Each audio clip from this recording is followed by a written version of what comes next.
All right, we are back on Morning Line. Thanks for joining us. Final segment with our guests, April Calvin, Interim Director of the Metro Homeless Impact Division. Also, Kimberly Bowden's with us. She's Landlord Engagement Specialist. Both of them very involved with where we move forward now with this $50 million the Mayor and Council has put out there. We've covered a lot of bases this morning, taken some phone calls. I guess as we wrap things up, we've got some of the information on how you can get involved or call to learn more. There's the website. We'll give a phone number out if you get a pen and paper in a moment here.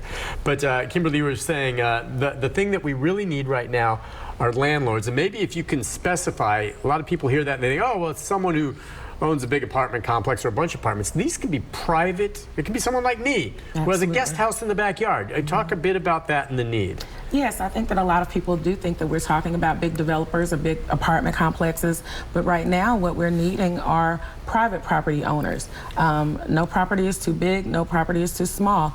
Anything that's going to provide our unsheltered neighbors an opportunity to have a home and a bed. And so right now that's really what we're looking for. We're looking for private property owners as well that want to come on board. As we've said before, there are incentives that are offered to private property owners. Those incentives can help if they have a property that just needs a little bit of work on it. We've got incentives that we're going to be offering to help them get those ready if there's some minor repairs. The incentives, the wraparound services for the tenants, the mitigation fund in case there's any damages or anything like that, and the mediation services.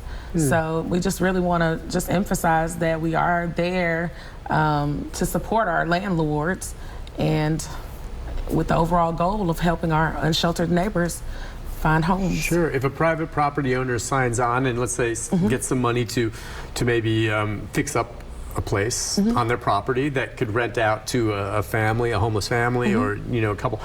How long of a commitment do they have to make? What if they say, okay, I want to do this, I want to try it, but let's say a year or two in, they just realize, one, I've got to move, or this isn't. What kind of contract do they have to sign, private property owners? Well, whenever they do lease up to one of the tenants, they do have to sign a one-year lease. Oh, okay. That is a requirement. So we do have to do a one-year lease at minimum. And hopefully you go longer than that, but maybe they just decide, I wanted to do this, but whatever reason didn't work out with this tenant, or I just don't want to do this anymore. Right. Well, that's when we're going to try to mediate between that landlord and the tenant to find out if we can come up with a resolution for whatever the problems are. And then at that time we'll handle those on a case-by-case basis, but just trying to mediate and get them to at least fulfill that one-year term. Yeah. So, but right now there's just not enough landlords. No. But boy, I'll tell you, you look around, there's so much building going on still. Okay, now I know interest rates have gone up, things are going to slow a bit, but I mean, there's a lot of building. I mean, there's plenty of units, right? Or maybe, now I'm not saying available, but if you just look at all the units in town, they're not available, but if you just, I wonder how many units are there in the whole city of Nashville? Yeah. I think Angie Hubbard from Planning Department is working on gathering information and doing a strategic plan around housing. So that's more information to come soon, But I think that that's why we chastise you during break, because our landlords are the key to ending homelessness. Absolutely. Housing is what. Oh yeah, and I'm all about the good landlords. It's just, and the reason we need this because there are some bad landlords too. I mean, that just have, jacked up the prices and kicked people out. And again, they can do that, but it's all about greed. And I know you have to balance that to some degree. Right. It's the American way, whatever, But yeah, so.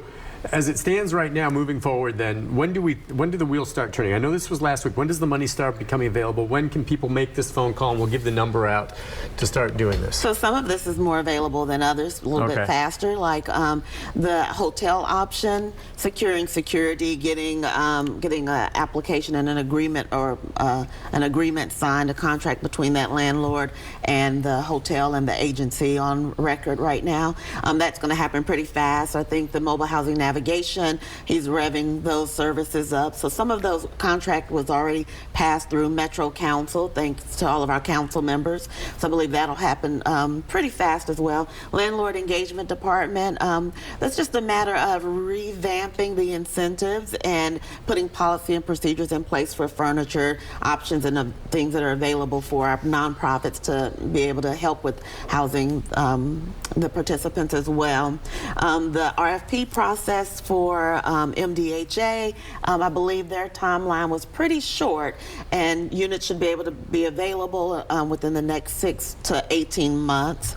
And then the RFP has already been created for the support services, the $9 million of support services. So they all will be infused throughout our community within the next 2 years. I would think that's the timeline for the $50 million.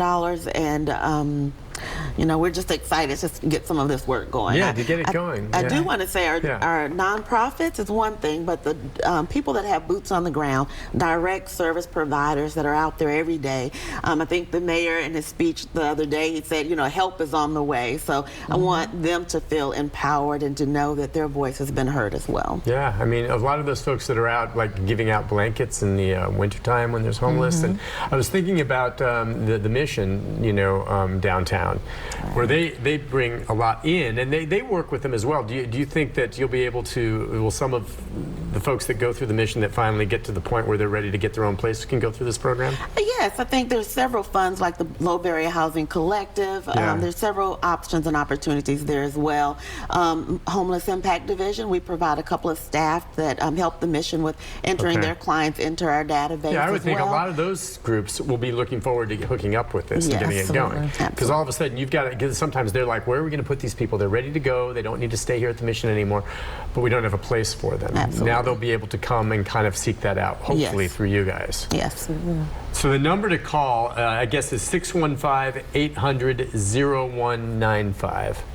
All right, we had up there, I think we can put back up the website, I think. And then also it's MHID, landlord support at nashville.gov.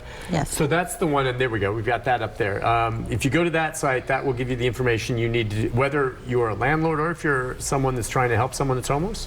Absolutely, that is the correct website.